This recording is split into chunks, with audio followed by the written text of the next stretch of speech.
La suite de ce 7-8 à présent avec la chronique environnement. Bonsoir Sophie. Bonsoir. On va parler de biodynamie. Oui, c'est quoi la biodynamie? Biodynamie Quesaco. Oui. Alors un indice, on dit aussi agriculture biodynamique.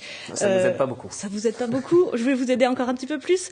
C'est un des courants fondateurs de l'agriculture biologique qui est né en 1924 en Allemagne, une école qui se veut une alternative à l'agriculture contemporaine qui est intensive et qui rejette donc en bloc les avancées techniques et industrielles. Au contraire, les méthodes utilisées sont plutôt naturelles et elles prennent en compte les cycles lunaires ou les constellations.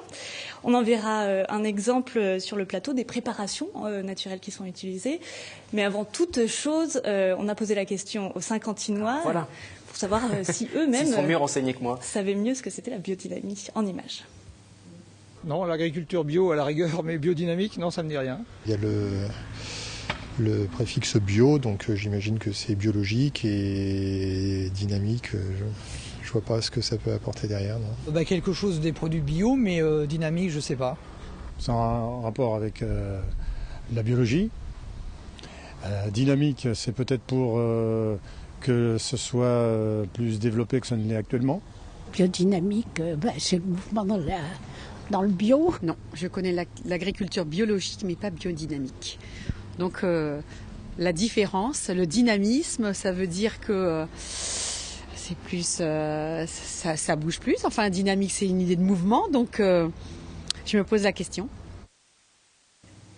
Et la question se pose et on va voir la réponse. Le concept est un petit peu obscur pour la plupart d'entre nous. Donc pour en parler sur le plateau, nous avons Alonso Jiménez. Bonsoir. Vous êtes le membre évelynois de l'agriculture biodynamique, qui est un mouvement en France. Et puis nous avons aussi Ilse Oelschläger. Vous êtes la présidente des associations. Démarrer, c'est mieux. D'accord. C'est plus facile à dire. Présidente des Amis des Jardins Croix-Sillon et vous cultivez, vous plantez dans ce jardin avec tous les membres de l'association en biodynamie. Donc la première question qu'on a envie de vous poser évidemment, c'est qu'est-ce que c'est simplement, concrètement, Alonso? Alors la culture biodynamique utilise des préparations. Donc on vous montrera les préparations après. Et le principe c'est quoi? C'est on fait attention à la terre plus que dans la biologique? Oui, tout à fait. Et donc il y a une préparation vraiment spécifique qui est donc la 500, la corne de bouse que l'on utilise. Mais globalement, le concept, ça veut dire quoi biodynamique? Biodynamique, c'est-à-dire soigner vraiment la terre pour soigner l'homme, puisque c'est vraiment ce que la terre va donner qui va permettre à l'homme de pouvoir... Donc il y a plus d'osmose entre la planète, la terre, l'environnement et l'homme en fait. Oui, voilà. Plus d'osmose, plus de vitalité. Voilà. Et le ciel, donc ça veut dire qu'on considère que le ciel a une influence sur l'agriculture. Ah ben bien sûr. On voit bien quand il pleut pas comme maintenant, on est malheureux. Hein, il y a trop de soleil, on est malheureux aussi. Au-delà de ça, on aimerait bien un peu plus de soleil en ce moment. Et encore, c'est plus fin, il y a encore les constellations, des planètes qui circulent là-dedans. Alors exactement, donc vous utilisez notamment un agenda qui vous permet de choisir les moments où il vaut mieux planter certains produits plutôt que d'autres. On va le voir qui va arriver à l'écran. Ça veut dire que, par exemple, là, nous sommes au mois de mai. Est-ce que vous pouvez m'aider à décrypter un petit peu cet agenda-là? Oula, il va falloir des lunettes. Bon, on voit il y a différentes périodes, différentes couleurs. Ça veut dire quoi ces couleurs? Les couleurs, ça veut dire qu'il y a des jours qui sont en rouge, par exemple. C'est plus chaleur, donc fruits, donc tous les légumes. Donc ça veut dire qu'il faut mieux planter des fruits. Il vaut mieux planter des fruits au début du mois. Planter, semer, récolter. Non, on traite l'arbre. On traite les arbres à fruits à ce moment-là, d'accord. Et là, je vois le 14, donc on est dans une période fleurs, si je ne me trompe pas, parce qu'on est en vert. Voilà, c'est encore plus facile comme ça. C'est beaucoup jaune. J'espère que vous avez des grandes télés chez vous.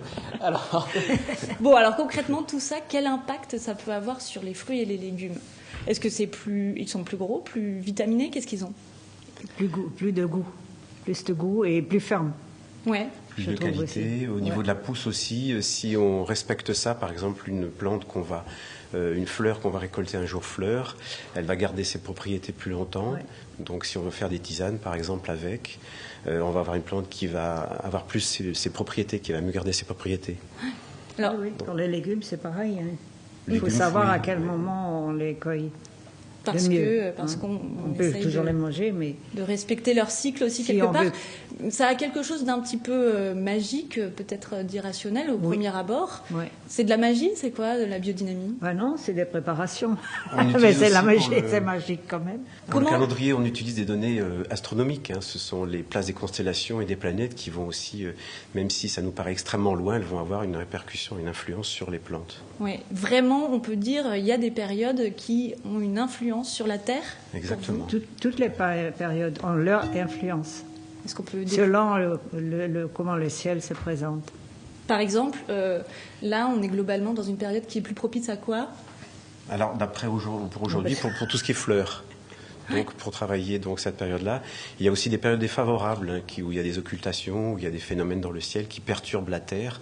Donc, on évite de toucher la terre pendant ces moments-là. Oui, on peut dire que si on utilise actuellement, quand c'est fleurs, et on met des légumes, ils vont pousser tout de suite. Enfin, ils vont essayer d'aller vers la floraison. Alors, il y a certaines personnes qui ont étudié de façon un peu plus scientifique ces choses-là. Il y a notamment Maria Thun, c'est ça? Oui, tout à fait, oui. Donc, qu'est-ce qu'elle a fait? De quoi elle s'est rendue compte, finalement? Elle a fait des tas d'essais en plein champ où elle a pu déterminer en parallèle si je fais à tel jour et à tel jour, qu'est-ce que j'ai comme résultat.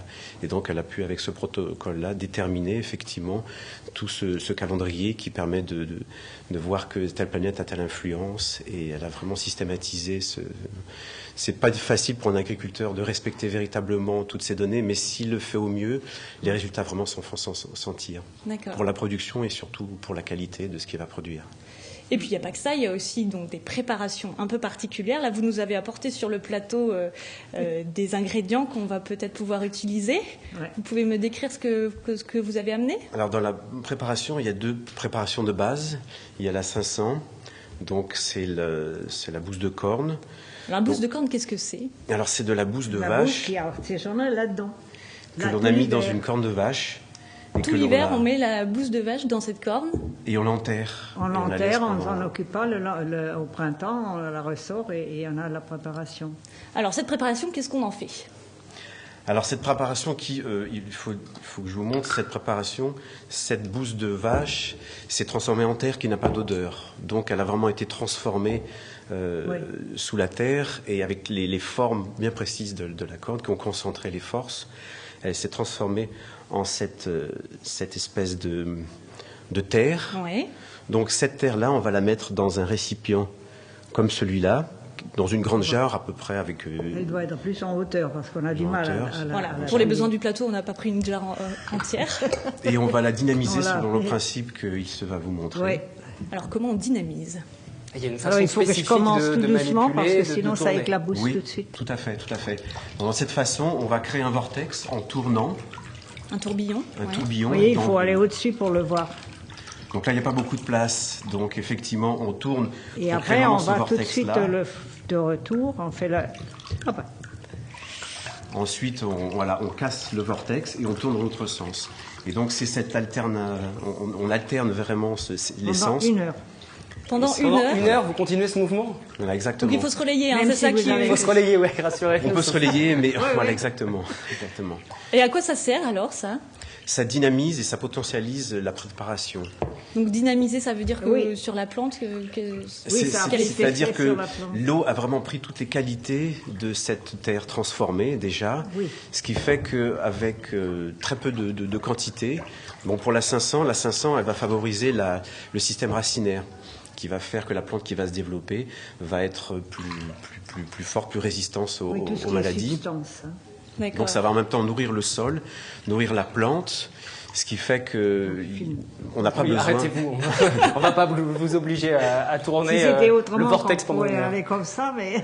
Bon, et puis il n'y a pas que ça, il y a aussi ce qu'on appelle le silice de corne. Nous, on a recueilli le témoignage hier lors de votre réunion d'association d'une professionnelle qui a fait ça l'été dernier. C'est un peu pour les plus courageux parce qu'il faut se lever tôt le matin. Je vous propose de voir ça en images. C'est super agréable en fait. Donc pendant une heure, on va dynamiser cette préparation dans un pot en grès avec de l'eau de pluie, etc. Et c'est une seule personne qui doit le faire. Voilà. Donc pendant une heure, j'ai fait ça.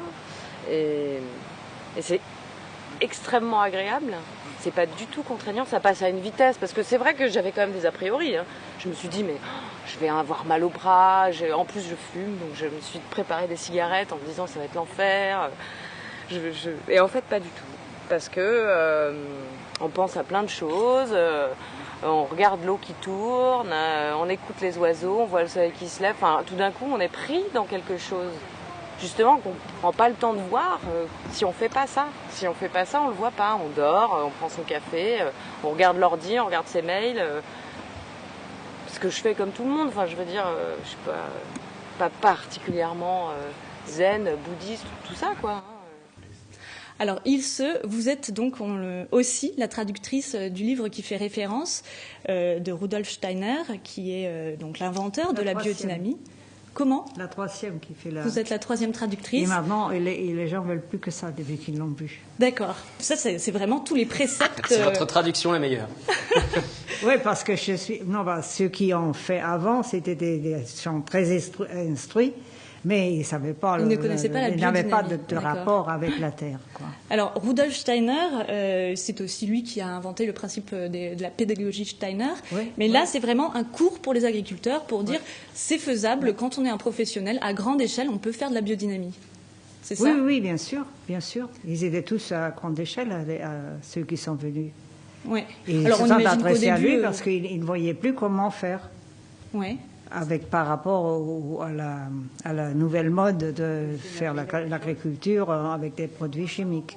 Donc aujourd'hui, il n'y a plus aucun agriculteur qui utilise cette méthode à grande échelle ? Si. Alors qui utilise aujourd'hui ? C'est utilisé quand même cette agriculture il faut être équipé pour ces surfaces, quoi. Alonso, vous me disiez, les viticulteurs utilisent cette méthode. Oui, les viticulteurs dans les grands domaines, certains grands domaines utilisent, et tous les vins qui sont sous le label Déméter utilisent aussi ces préparations qui changent véritablement et qui sont vraiment très très appréciées. Il faut dire aussi qu'ils ne veulent pas mettre ça dessus parce que ça nuirait à leur propre publicité. Oui, il y a une mauvaise image de la biodynamie parce que... Non, pas du tout. Non ? Non. Enfin, peut-être que certains pensent que c'est... C'est quoi ? C'est le fait d'avoir le label bouse de corne ou voilà, c'est ça peut-être qui pose problème ? Les procédés paraissent peu scientifiques, donc effectivement peuvent être... Ouais. Mais il y a un exemple à Sekem en Égypte où il y a plus de 700 fermes qui travaillent en biodynamie. L'expérience a 34 ans, donc ça se fait à très très grande échelle. Il y a plus de 2500-3000 paysans qui travaillent. Donc ils ont pu développer tout un système de plantes en agroalimentaire, en médecine, en produits cosmétiques pour... Alors les écoles, il y en a en Allemagne, il y a un petit peu des gens qui osent dire qu'ils le font en Angleterre aussi. En France, on peut se former à la biodynamie ? Oui. Comment on fait ? Oui, mais attends, parce que la seule école vraiment qui était une école, elle a dû fermer parce que... Mais c'est à Colmar surtout qui est le centre de formation pour la biodynamie.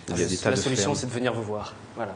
Vous ferez la démonstration et vous expliquerez comment ça fonctionne. On est prêt à vous montrer tout ce que l'on fait, comment on le fait. Merci à vous. Merci. Sophie, vous vouliez apporter une précision. Peut-être pour finir, donc c'est le label Déméter qui appuie tous les produits qui sont issus biodynamie, voilà, exactement. Issus de cette agriculture biodynamique que l'on trouve dans les magasins biologiques ou classiques. Fait. On en trouve surtout biologiques. Oui. En Allemagne, il y a beaucoup. Ici, un peu moins. On trouve, oui. Parce que bon... Voilà. Même je vous remercie. Merci. Donc, nous avons présenté cette méthode de biodynamie